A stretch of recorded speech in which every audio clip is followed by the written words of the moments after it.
আসসালামু আলাইকুম। ছেলেটা কয়েকদিন যাবৎ বলতেছে, আম্মু গরুর মাংস খাই না, অনেক দিন হলো গরুর মাংস কিনানো, গরুর মাংস কিনানো।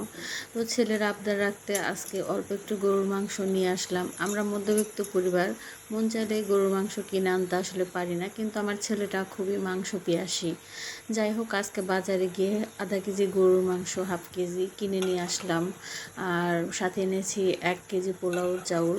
তো প্রথমে আমি আধা কেজি গরুর মাংস কীভাবে চাইবো সেটা ভাবতেছিলাম, লজ্জাবোধ করতেছিলাম, কিন্তু আমি গিয়ে একটু দাঁড়ানোর পর দেখি অনেক অনেক ভদ্রলোক আমার মতো নিম্নবিত্ত বা মধ্যবিত্ত পরিবারের যারা আছেন তারা হাফ কেজি গরুর মাংস অনেকেই নিতেছে। তো তা দেখে আমার অনেকটা সাহস হলো।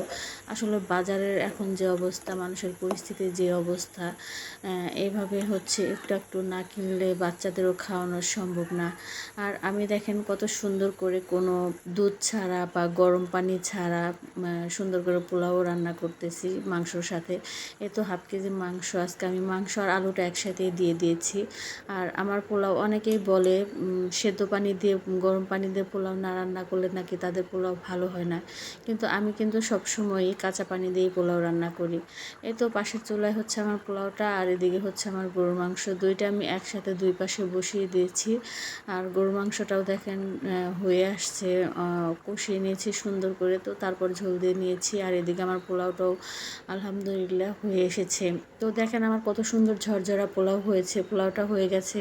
আমি একটু পটল মেখে হচ্ছে পটলটা ভেজে নিচ্ছি পোলাওয়ের সাথে খাওয়ার জন্য। গরুর মাংস, পোলাও আর সাথে পটল ভাজা। তো পটলটা সুন্দর করে মেখে এদিকে আমি হচ্ছে তেল গরম করে তেলের মধ্যে দিয়ে দিচ্ছি। আমার আজকের ভিডিওটা আপনাদের কাছে কেমন লাগলো? ভালো লেগে থাকলে একটা লাইক দিবেন, কমেন্ট করবেন, শেয়ার করবেন প্লিজ। আর সবাই আমাকে অনেক অনেক সাপোর্ট করবেন। আল্লাহ হাফেজ।